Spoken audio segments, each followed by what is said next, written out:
Today, I bring you a fragment of a coaching session where we train and drill on the consequence section. The consequence section of your discovery phase is one of the most important sections because it's the most powerful and effective way to get people into the buying state, which is what creates the sale. Let's get into it. You are here. Okay, great. Which part of the call do you feel you can get better? Which part of the call do I feel I can become better? There's always parts to improve everywhere. Don't pick 1 in 100 scenario. It's just like, in which part do you feel like, yeah, you could just go more deep or just pull out more emotion, or even if it's like an objection handling thing, that's fine. Whatever you prefer, that is like, I think with when I ask like the consequence, like the cost of inaction question, Okay, let's I'm do like, that. yeah, okay, let's just do it. Let's just do it. Well, and then Let's we'll do it. see. So who's gonna Okay. be the prospect for me? Okay, so what we're gonna do, we'll pick a prospect in a second. What we'll do is like, you're coming from future pacing, right? Yeah. I want to see how you do it from there. So we're gonna make it like you're asking your last question of future pacing. So I want to see how you transition. Cool. Okay. Cool. So who can play prospect for PIM? Who can be a prospect? PIM sells an ecom offer. People who want to get started with ecom. This ecom coaching. It's like, hey, I want to become an ecom entrepreneur, but I want some coaching on it. Is that right? Yeah. Okay. That is right. Okay. Mostly beginners. Okay, cool. So Okay, I can play prospect. okay, awesome. Again, when we train, we want to train hard. We want to train 200%. So when we're in the field, it's like smooth. So don't be an asshole, don't be a jerk, but don't be very, very easy in that sense. Just, Be the average prospect. average person. Yeah. Something that is like what you guys encounter on your calls. And let's see. Okay. The rest of the room, pay attention so that we can also give feedback. So pay attention, take notes in terms of like things that you like he did, or in which areas do you feel he can improve. And I guys, do have a question, because sure. what is the type of prospect that you struggle most with, you would say? The overthinkers. But Okay. I'm not sure if Okay. the overthinkers. Definitely.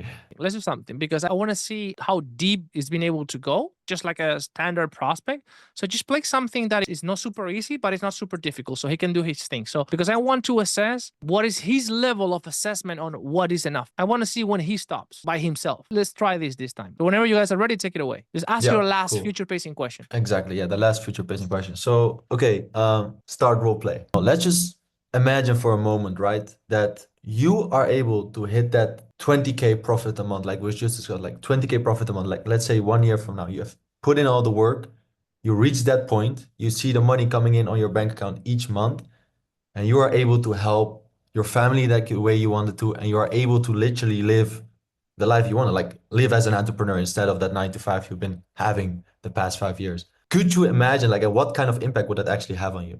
Yeah. It would be a crazy difference for me, because now I don't have to depend on my parents' money anymore, and then I can finally be free. I can finally be free. Like, I can have my own house, I can have my own car, and this and this. Yeah. Right. How would it actually feel, brother? Like, honestly. Yeah, it would feel like a relief. It would feel like a relief. Right. You see, because that's the point, right? Where you can get to. And I believe in the fact that it's possible for you, right? And we've discussed what is required to get to that point, right? I believe that you can get to this point. Now, let's just get back to where we are today, because we're not quite close there at all, right? You're still working that 9 to 5, going there every morning without, you don't like it at all. So let me just ask you this, right? Because this is the point that you can reach. Now, we also have to explore the other side. And I will definitely not say that this will happen to you, but just hypothetically speaking, what happens if you don't do anything about your situation? You don't change anything, and 1 year from now, nothing has changed. You're still working that 9 to 5. You still can take care of your parents. What would happen then? Yeah, man.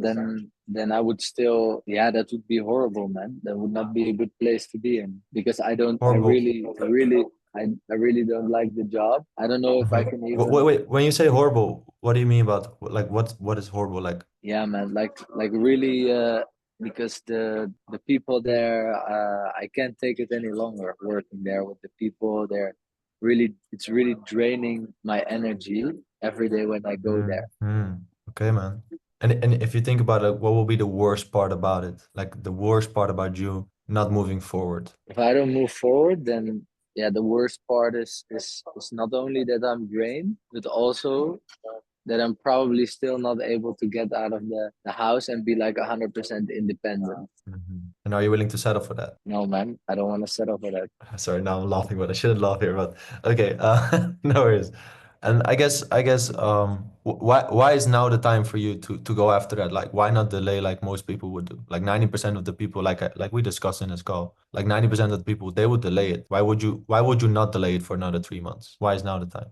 Because because I told you earlier in the call, like my parents really start pushing me. I'm now 25 years old, and if I don't do anything now, then like I'm gonna be in this job forever, or like a similar job, which is not gonna help me. Like I don't want to Mhm. stay longer in this job. Okay, man. Okay. So would you say it's time to make a change?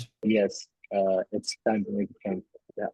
Is that also the reason why you booked in a call today? Because you're looking to make that change today? Yes, that is exactly why I booked the call. Yeah. Okay, brother. Well, in that Okay, case, pause here. All right. Let's just assess this. Okay. Let's just first go see if anybody has a little bit of feedback so that we can learn from each other. Anybody wants to share either one thing that you like or one thing that you think he could improve? You can chime in. Yeah, I think one point when he like interrupt the prospect, like when saying like when you say about horrible, what do you mean about it? I think it was like a good interception there. I had to clarify that. Very good. Yes, I agree. I write that down as well. Yeah, thank you for sharing. Mhm.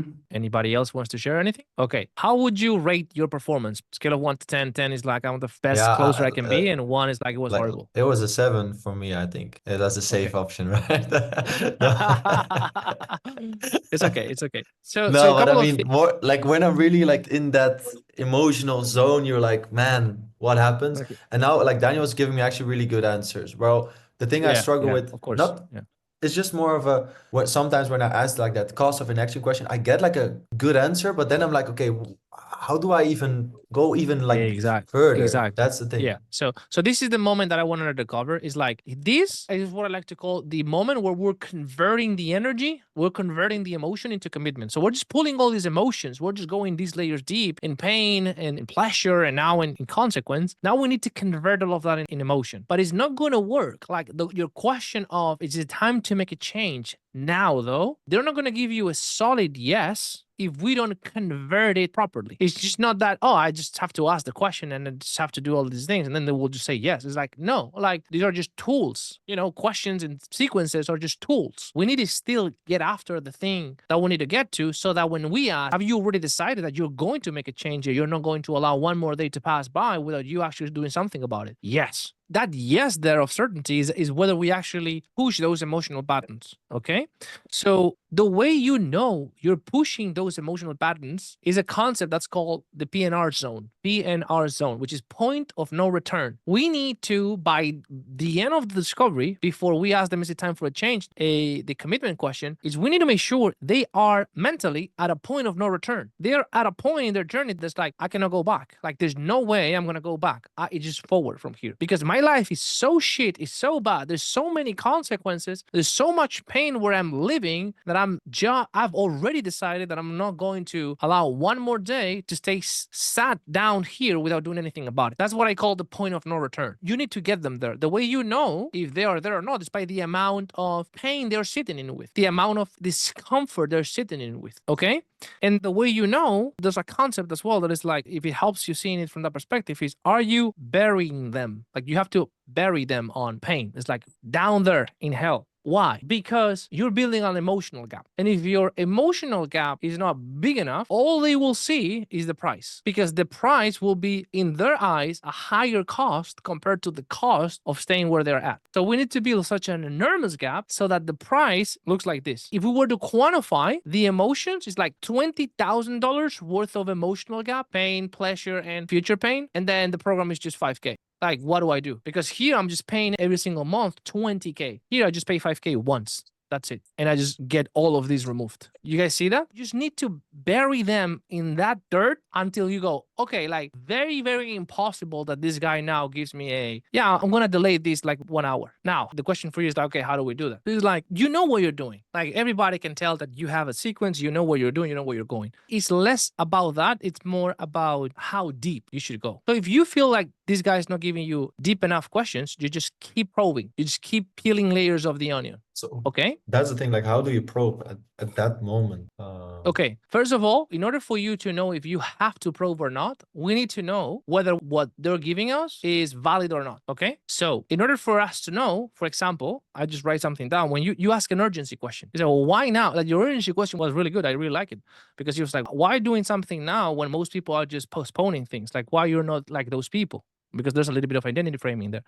But he says this: I don't want to stay my job any longer, something like that. That's what he said. I don't want to stay here any longer. Okay. That's just not enough. That is just simply not enough of a valid reason to make a 5K decision. Oh, you want to make a 5K decision now because now you don't want to stay in your job any longer? I don't This is see more the like you would ask, why wouldn't you stay in your job for any What longer. is the worst part about Why it? is that? Why is that? And now I tell you, well, because I'm not getting any younger. Well, no shit. Like, neither of me as well. You know what I mean? So we need to understand what is a good urgency answer. And the way we understand that is very simple. There are two types of variables that make something urgent. Urgency can be created through two variables. There are two drivers of urgency. There are external drivers and internal drivers. External drivers is something external about me is making my issue more urgent. For example, I just got 90 days of vacation. So that's why I have to do it now, because now I have the time. Is that external or internal? Urgency reason. Sure, yeah. As external. It's important now because my parents really want me to do this, really want me to go and achieve my dreams. Is that external or internal? It's external. Is my parents just want, if your parents want you to just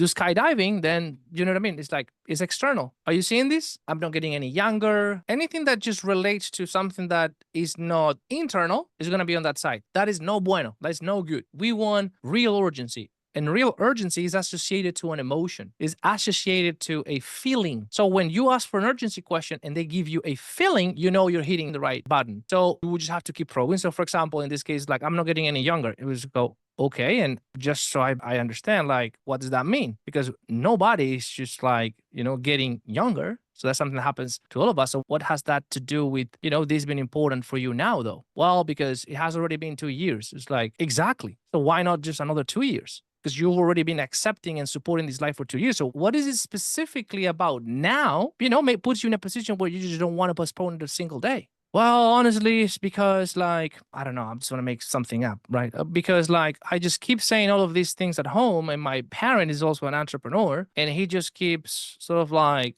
pointing at me and just making fun of me because I say things and I don't do it. Oh, but he has been doing that for the last 2 years, isn't it? Yes. Like, why that is an element of urgency right now? Well, because the other day, my father always likes to go play tennis, on the weekends. Okay. And the last weekend, he didn't invite me. And every time I wanted to go with him, he would always say, yeah, just come and play with us. And what he said is like, and this time I said, hey, why not? Like, you've never said. It's like, yes, because I only want to invite people to play tennis with me that are actually entrepreneurs. So if you want to come, you just have to become an entrepreneur and do the things that entrepreneurs do. But no judgment. But yeah, it's just like, I don't feel comfortable bringing you in my tennis games on weekends. Now we're talking. You see how now there is an emotional thing there that is like, fuck, if I don't do something about this now, it's not only that I'm not going to go play tennis with my father on weekends, it's that my own father might not even just go to dinner with me at some point because I just keep failing to myself. Now I feel like I'm failing to him. And that was the last straw moment, or that was the turning point. That is real urgency. Because now it's like, give me a fucking think about it objection. Just try. You know what I mean? It's just like, Yeah. I just don't have to say anything. You know what I mean? It's like, what is your alternative, man? Like, is this about you actually becoming an entrepreneur, or is this you actually having the father that you've always wanted, or whatever that has to do with the father love, whatever? You see? There's one thing, because of course, like, we're getting to the top of the hour. I don't have time to go more. I point out some things. This is something that I keep coming back when we're talking about urgency. Some closers are like, I'm asking the questions, but it sounds like they didn't have enough urgency. It's like, yeah, but are you actually getting the urgency? So again, like, take this with a grain of salt as well, because again, there are situations where you build a huge gap and you have a lot of pain, and it's like, you have the gap. So because you have the gap, because you did a really good job in pain, then you don't necessarily need to spend another 5 minutes or 10 minutes in urgency. You know what I mean? You have to be strategic in that sense, because it's like, there's no need to. It's like, you already have 30K worth of emotional gap, and the program is 5K. You already have 30K built. So it's like, yeah, I could build 40 more, but it's fine. I just have enough emotion here. You know what I mean? But if you don't have it, this is another way to go really, really deep and really, really go find the internal driver that makes this urgent now, rather than just settling for the external external drivers. Again, I'm not saying that you have to do this every single call, because sometimes, the guy was just crying in the pain section. It's just like, fuck, that's it, And then in the urgency section, he gives me, yeah, now I have the time. I'm not with this person anymore, so I can focus on myself and Okay, fine. Do you know what I mean? Fine. Like, I don't need more. But just so you know, there's another place where you can go deep by understanding. Give me an internal urgency reason. Does that make sense? Yeah, You that just makes keep total sense. keep I think peeling that's really layers and layers. straightforward. Just look for the internal reason. Internal If reason. people But give it- you but- external, you keep on probing until you like get to you the just challenge it. core. It's like, you don't say, and so, you don't say like, what? You're not like a dick, not like a jerk, but just like curious, challenging. It's like, okay, I guess, like, why is that a reason to do something now? Because like a lot of people don't want to work any longer, but 50 years pass by. So I don't understand. Don't take it as at face value and just go below. And if they give you another external thing, it's like, yeah, but does that mean that when you are not in vacation, you're not going to become an entrepreneur? The only reason why this is important now because you have 90 days of vacation? Well, that's one thing. Okay, but what is the real thing? Like, why is it that you are at a place, like you mentioned, like where you're just not willing to settle for a life like that, not one single day? Because maybe you are. No, I'm not. Okay, but why now? Like, what shifted recently? You can say, what was a turning point for you that after being 2 years, waking up, feeding this life, now is not tolerable anymore? You have to find the moment. There's a moment in our lives where something happens that changed the event of things, change the course, the trajectory of our lives. Is a moment. Just find that moment. You don't have to find it every single time, but now you know that you can go and look for that final straw, that turning point. There's always a moment, and just have them share with you that moment because they're gonna relive it. I have a question about this. When you say like what was the shift, like the turning point, this is a question I often ask way early in the call. Like, what has triggered you that you're here on this call today? Like, what has triggered? Like, why are you suddenly here? Like, why are you taking action? Like, it's a question I ask really early in the call as well. But then later on in the call, when I want to ask about urgency, I'm like, fuck, I kind of already asked it. Like, can I still ask it again? Yeah. You see what I mean? If you ask an urgency question at the beginning and they give you something solid, you can bring it back. You can just simply say, okay, and I know we already discussed in terms of like what has shifted recently that has made this a priority, but I guess besides that, what else? Or whatever, or you can just bring it, probe on that, or you can just put it aside and say, what else makes this something that is important to act now, though, just so I understand, like, That's a good one. Like, besides that, what else? That's a good one to, set that one thing aside that he already shared and then go deeper. Then I have a question, because when you talk about the North Star, you also ask like this relevancy question, right? Which is also a kind of why now. So sometimes I'm a bit too much why now or something, like, you see. No. It's like at the beginning. So here's the thing: you're only going to ask a why now question in the North Star if they're not giving you a good North Star. You just need to build something more solid, right? Also, one thing that you need to be aware of as well is that when you're asking the why now, at that point, you're asking the why now in regards to what have shifted now that has you looking for outside help, and or has you looking for getting more help in regards to just getting this going. Okay, so the why now is connected to that previous question. But in the consequence section, you're coming from what happens if we don't do anything about it, or how much longer can you put up with this? Not any longer, but what happens if 9 months go by and you haven't done anything about it? So now it's going to happen something very similar where you're like, okay, but why is this issue so important to you, or this very thing that we've talked about, or just making sure that this doesn't go longer? Why is it so important to you now, though? So it just also have a slightly different connotation because it's connected to the previous question as well. So it's more like the first one is more like a why are you on this call now looking for help? It's more overarching. It's more Yeah, overarching. yeah. Or it can be what's coming up for you now that has you looking to transition into e-commerce. Right. More And sort then of this like one is- overarching purpose. Yeah. And the last one is really about like why changing your life now? Why not delay Yeah, it? exactly. Okay, and then find the Exactly. internal driver. Makes Yeah. sense. And also have the clarity that, and this is for everybody, is like, we're not looking for one answer to our urgency question. That's not the way that we're quantifying it. We're looking for an amount of emotional gap. So if I ask at the beginning, like, what's coming out for you now, and that is not enough, or it's something that is like, okay, it makes sense for me to continue the conversation. It's okay to continue the conversation, but it's not okay to get this guy to a point of no return. So I'm just going to ask it again. And if he gives me the similar thing, or he gives me something that is not enough for me, then I'm going to keep probing. And if he gives me something that it kind of makes sense and it's sort of like internal, but in total is not enough, I'm want to keep digging. What I'm referring to is that you're not looking for one answer, one internal driver to justify urgency. You can find and you can ask for as many as you need to build the gap that you need to build. Does that make sense? It's just not give me one emotion and then, oh, no, it's like, it depends how much emotion do you need? Like, how many reasons do you need? Do you have enough? No, actually, based on the whole thing, I need to bury this guy more. Otherwise, he's just going to object to the price. Okay, so just stay there. Just ask more why now. Ask more for why change. Bury them even more. It all depends on how much emotional gap have you built. So you can just keep asking. And no worries if they object or they're just like, why are you asking me all these questions? No worries. You can just be in front of them. You can just tell them, it's like, in order for me to believe that you can be successful with what we have, you need to have enough drivers, because it's very easy to push through when you're winning. But what makes you successful is the reasons why you're pushing it when you're not winning. And if you don't have enough reasons to push through, you don't have enough internal driver, there's not going to be alignment and we're not going to be able to help you, and you most likely won't be successful. So I need to know if that internal driving force is there or not, because if it's not, I will be honest with you and I will tell you I don't believe you can be successful, even if you had the right help, just because you don't have the right drivers and the right internal force to actually make this happen. That's it. Got it. Yeah. All right, that's it for this video. If you like it, smash the like button. It really helps the channel and also tells me that, hey, maybe I should do more of these videos. Number 2, share your biggest takeaway down in the comments below. Just one biggest takeaway. We'd love to know. I read all the comments. And number 3, if you have a request for a video or a specific challenge you're facing as a high ticket closer or in your calls, share it down below or share it privately in my Instagram. I'm more than happy to have that in mind for future videos. I'll see you in the next one.